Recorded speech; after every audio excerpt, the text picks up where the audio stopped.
बिस्मिल्लाहिर्रहमानिर्रहीम। अस्सलाम वालेकुम students of ADP commerce second semester government degree college sector town Bahawalpur. Students, हम एडवांस फाइनेंशियल अकाउंटिंग का सब्जेक्ट स्टडी करेंगे और इसका जो कोर्स कोड है हमारे पास है ये 01201।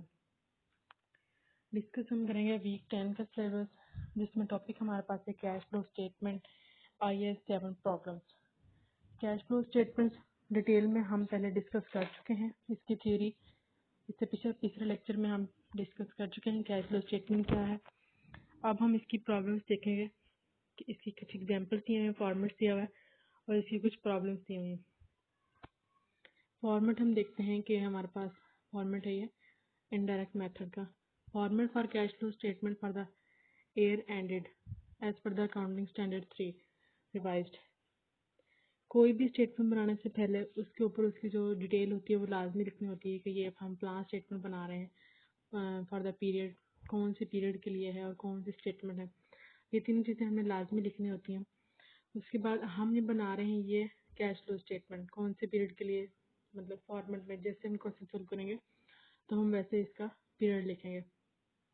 पार्टिकुलर्स इसके क्या है कि फर्स्ट ऑफ ऑल जो है हमारे पास फर्स्ट एक्टिविटी, हमने 3 एक्टिविटीज डिस्कस की थी, cash flow from operating activities, financing activities और इन्वेस्टिंग एक्टिविटीज।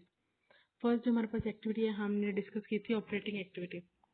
ऑपरेटिंग एक्टिविटी हम देखते हैं कि net profit and loss account और differences between closing balance and opening balance of profit and loss account, ये लिखेंगे। इसमें हम इसमें ऐड करेंगे अप्रोप्रिएशन ऑफ फंड्स, ठीक है, ट्रांसफर टू रिजर्व, जो हम रिजर्व को ट्रांसफर कर देते हैं मनी, वो इसमें ऐड होगी।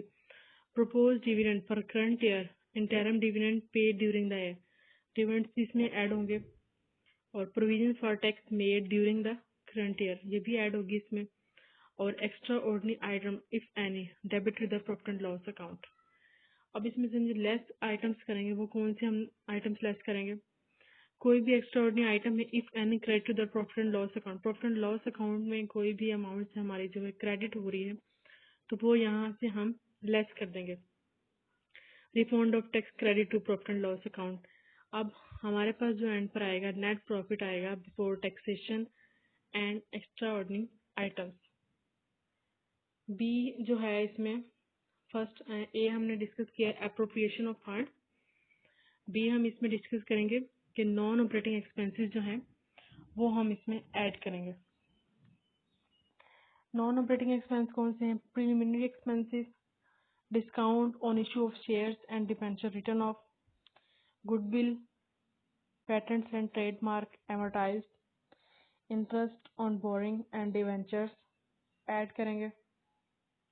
Loss on sale of fixed asset, ठीक है। उसके बाद सी में हम क्या करेंगे, लेस करेंगे non operating income, interest income, dividend income, rental income, profit on sale और फिक्स्ड एसेट, तमाम चीज़ें हम लेस कर देंगे। डी हमारे पास है operating profit before working capital charge, A B और सी। मीन्स ए बी और सी को हम तीनों एक्टिविटीज को ऐड कर लेंगे और सी को हम लेस कर देंगे। ए और बी को ऐड कर देंगे, सी एक्टिविटी जो हमारे पास थी नॉन ऑपरेटिंग इनकम, इसको हम लेस कर देंगे, हमारे पास आ जाएगा operating profit before working capital. ई हमारे पास जो है एक्टिविटी है हम ऐड कर देंगे decrease in current asset and increase in current liability. जितने भी हमारे पास जो करंट एसेट है वो जो जब वो डिक्रीज होंगे तो हम उसको ऑपरेटिंग एक्टिविटी में ऐड कर देंगे, और जो हमारे पास जो करंट लायबिलिटीज होगी जैसे ही वो इंक्रीज होंगी तो हम इसको ऑपरेटिंग एक्टिविटी में ऐड कर देंगे। लेस हमने क्या करना है, इंक्रीज इन करंट एसेट, अगर हमारे पास करंट एसेट में कोई इंक्रीज आएगा तो वो हम इसमें से लेस कर देंगे। And debentures and decrease in current liabilities, और जो करंट लायबिलिटीज में डिक्रीज आएगा उसको भी इसमें से लेस कर देंगे। Decrease in stock inventories, decrease in debtors, bill receivable, decrease in accrued income, decrease in prepaid expense, increase in creditors, bill payable, increase in outstanding expenses and increase in advance income। ये तमाम जो हमारे पास है current liabilities और current assets हैं जो कि हमने इसमें से लेस करना है। अगर तो इंक्रीज आएगा करंट एसेट में हम इसको लेस कर देंगे, और अगर डिक्रीज आएगा करंट एसिड में तो हम इसको ऐड कर लेंगे। ये मेन इसमें एक्टिविटीज़ हैं, ये आपने लाजमी याद करनी है और क्वेश्चन इसी पर बेस कर रहा है, हम इसको इसी की बेस पर सॉल्व करेंगे। जी जो है ऑपरेटिंग प्रॉफिट में, जी हमारे पास क्या होगा, increase in provision for doubtful debts, तो ये cash generated from operating operations आएगा। डी एक्टिविटीज जो हमारे पास थी operating profit before working capital, plus हम इसमें किया था हमने ऐड क्या किया था हमने इसमें ई एक्टिविटी जो हमारे पास थी, ई हमारे पास था decrease in current acid and increase in current liabilities, इसको हम ऐड कर देंगे और लेस हम कर देंगे एफ। एफ हमारे पास क्या था, increase in current acid and decrease in current liabilities, तो हम इन सबको ऐड लेस करेंगे तो हमारे पास कैश जनरेट हो जाएगा फ्रॉम ऑपरेशन। ठीक है, ऑपरेटिंग एक्टिविटी से हमारे पास कैश जनरेट हो जाएगा। और एच हमारे पास है, हम फिर इसमें से लेस कर देंगे इनकम टैक्स पेड। ठीक है, और एच भी हमारे पास, हाँ एच के बाद हाँ आई हमारे पास है, एल हमारे पास है कि हम लेस कर देंगे इनकम टैक्स पेड, और जे हमारे पास है हम एक्स्ट्रा ऑर्डिनरी आइटम्स को ऐड कर देंगे।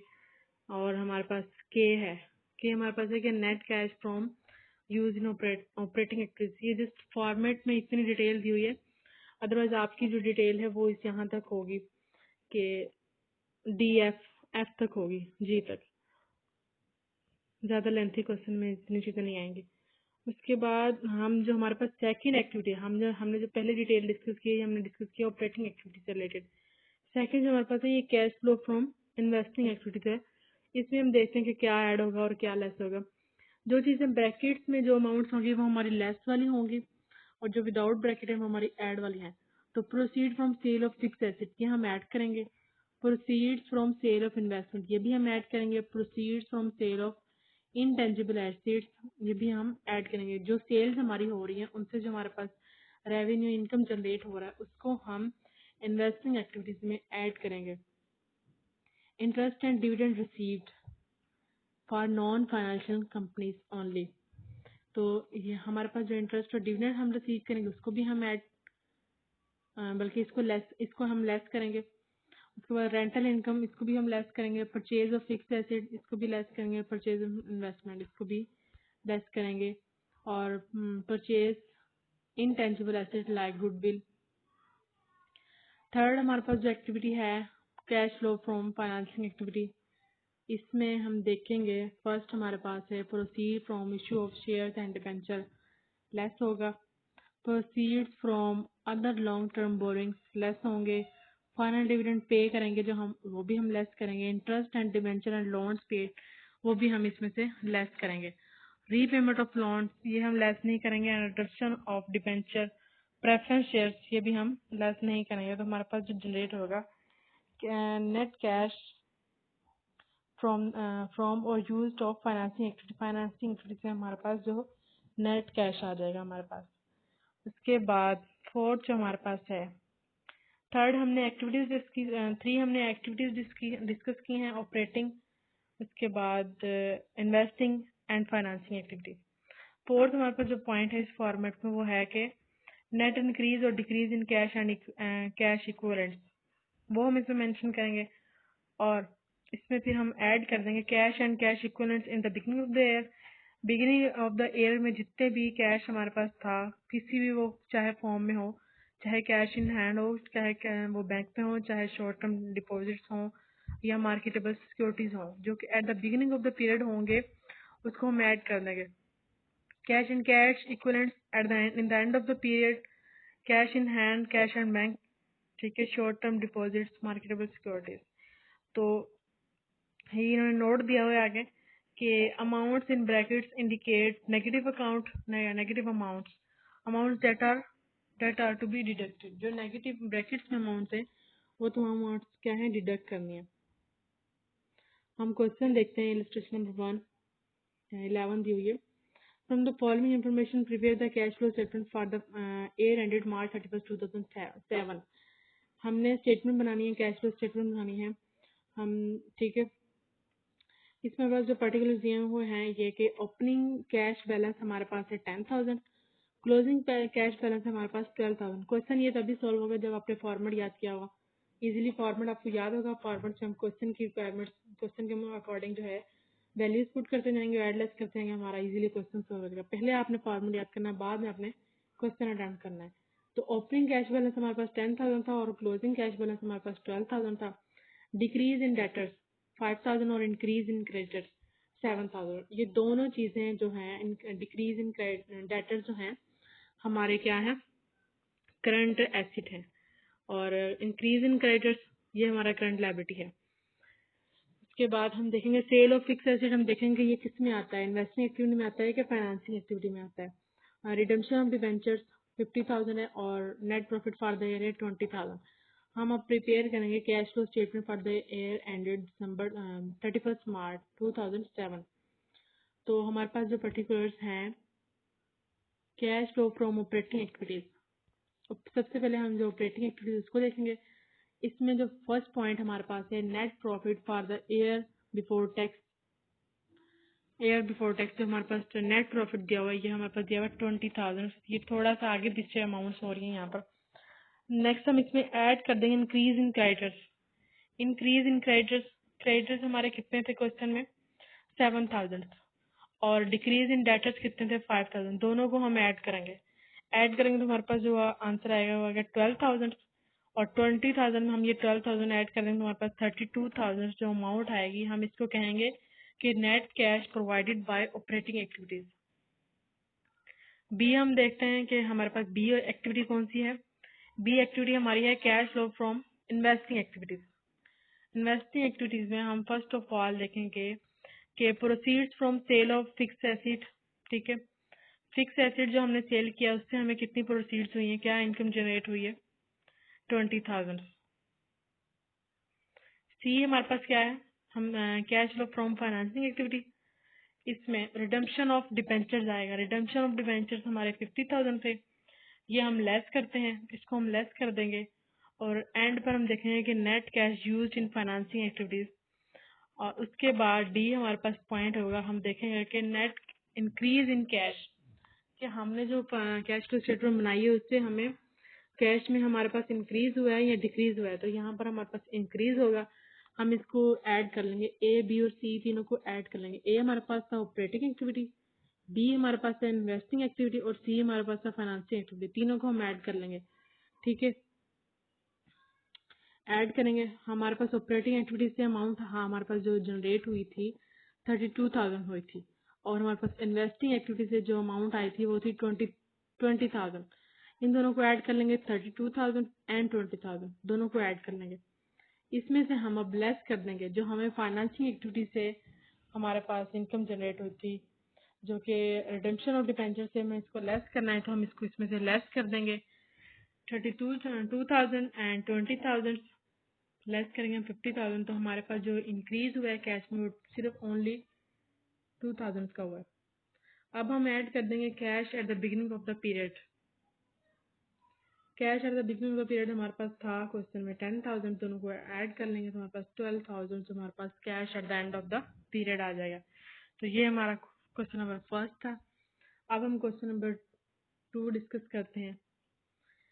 2 में हमारे पास क्या है कि from the following particulars prepare the cash flow statement year ended 31 March 2007 by the direct method. पहले जो हमने सॉल्व किया है क्वेश्चन नंबर ये वाला 11th, इलस्ट्रेशन 11 जो हमने सॉल्व किए ये हमने इनडायरेक्ट मेथड से सॉल्व किए, और जो क्वेश्चन नंबर 12 है ये हम सॉल्व कर रहे हैं डायरेक्ट मेथड से। फर्स्ट इसमें क्या है पॉइंट कि कैश सेल्स उन्होंने दी हैं 65,86,000 की।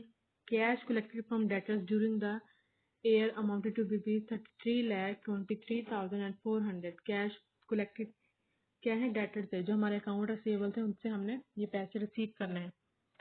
थर्ड पॉइंट हमारे पास है कि cash paid to supplier was rupees 79,36,810।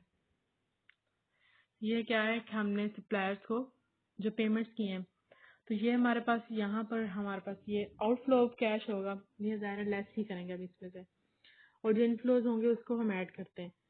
Fourth point है कि rupees 9,87,500 was paid to the employees, ये भी हम लेस करेंगे, ये भी हमारे लिए इनफ्लो ऑफ कैश है।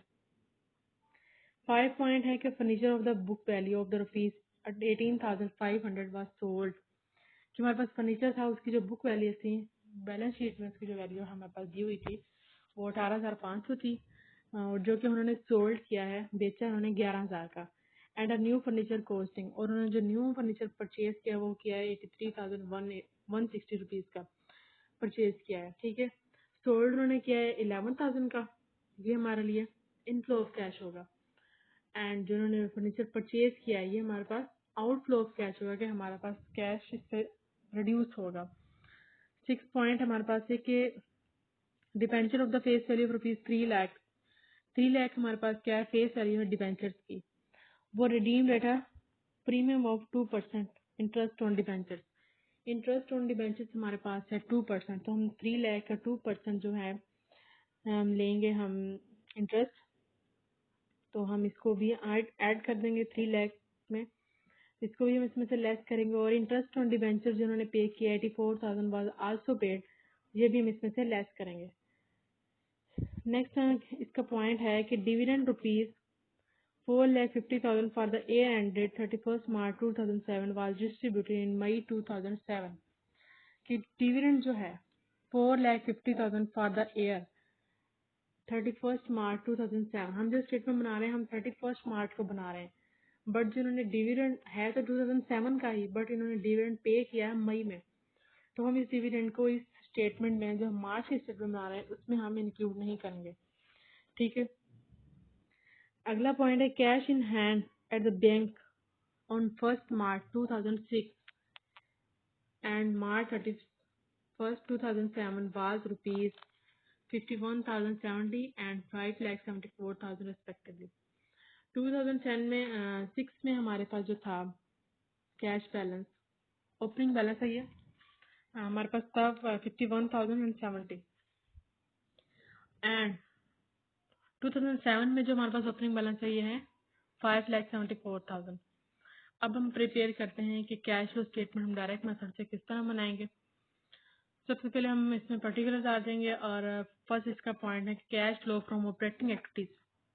इसमें रिसिप्ट जो हमारे पास हुई हैं, कैश सेल उन्होंने की थी 65,86,000 की हुई थी, और cash receipt from customer, cash receipt sale से हमें जो जनरेट हुई थी वो 65,86,000 की थी, और जो हमें कस्टमर से रिसीव हुआ है वो 33,23,400 है। दोनों को हम ऐड करेंगे तो 99,09,400 की अमाउंट आ जाएगी। हमारे पास जो पेमेंट्स थी क्वेश्चन में गिवन है कि payments for purchases and to suppliers, suppliers को जो हमने पेमेंट्स की हैं वो 79,36,810 थी। एम्प्लॉयज को जो हमने पेमेंट्स की हैं वो हमारी थी 9,87,500, तो इन दोनों को भी हम ऐड करेंगे तो हमारे पास आएगा 89,23,310। तो हमारे पास net cash from operating activities receipt में से हम लेस कर देंगे पेमेंट्स, जो हमने अमाउंट रिसीव किए उनमें से जो हमने पे किए अमाउंट उनको लेस कर देंगे तो हमारे पास जो अमाउंट आएगी 99 लाख और 9,400 से हम लेस कर देंगे 89,24,310, तो हमारे पास जो net cash from operating activity आएगा वो हमारे पास आएगा 9,85,090। तो ये हमारा था ऑपरेटिंग एक्टिविटी से हमारी जो कैश जनरेट हुआ है। अब हम देखते हैं कि हमारे पास जो इन्वेस्टिंग एक्टिविटीज है उससे क्या से कितना कैश जनरेट होगा। परचेज ऑफ फिक्स एसेट हमने परचेज किए हैं 83,160 के, ये हमारे पास आउटफ्लो ऑफ कैश था इसलिए इसको इसमें से लेस कर देंगे। और जो proceed from sale of fix asset, हमने फिक्स एसेट जो सेल किया था उससे जो हमें प्रोसीड जनरेट हुई है हमारे पास 11,000 आया है, ये हमारे पास इनफ्लो ऑफ कैश था, इसको हम ऐड कर देंगे तो हमारे पास जो अमाउंट बचेगी 72,160 अमाउंट हमारे पास आएगी। Cash flow from financial activity क्या अमाउंट आई है हमारे पास 72 लाख, इन्वेस्टिंग एक्टिविटी से हमारे पास अमाउंट आई है 72,160 आई है। थर्ड एक्टिविटी हम देखते हैं cash flow from financing activity, हम देखेंगे इसमें सबसे पहले रिडम्पशन ऑफ डिबेंचर्स है at a premium. Redemption of debentures की जो फेस वैल्यू थी वो 3 लाख थी, अब इसमें हम ऐड कर देंगे प्रीमियम, प्रीमियम था 2%, तो 3 लाख पर हम 2% लेंगे तो हमारे पास अमाउंट आएगी 6,000, तो यहाँ पर 6,000 के जीरो ये नीचे दिए हमें, अच्छा, तो ये 6,000 हम इसमें ऐड करेंगे तो हमारे पास आएगा 3,06,000। Interest paid on debentures 84,000। दोनों नेगेटिव अमाउंट्स है, दोनों को लेस करेंगे तो लेस करेंगे टोटल ये दोनों अमाउंट्स हो जाएंगे हमारी 3,90,000। इसको हम लेस करेंगे 72,160 तो हमारे पास जो अमाउंट आएगी 52,930। और हम कैश एंड कैश इक्वलेंट 31 मार्च 2006 में 51,070 दिया और cash and cash equivalent 31 March 2007 दोनों क्लोजिंग बैलेंस है। 5,74,000 बैलेंस है। तो यहाँ पर ये हमारा क्वेश्चन खत्म हो जाएगा। नेक्स्ट ये क्वेश्चन हमारे पास हैं और भी, ये मैं आपको ग्रुप में शेयर कर दूंगी। तो इन क्वेश्चन की आपने प्रैक्टिस करनी है। ये 2 क्वेश्चन मैंने आपको करवा दिए हैं, यहाँ पर हमारा टॉपिक खत्म हो जाएगा।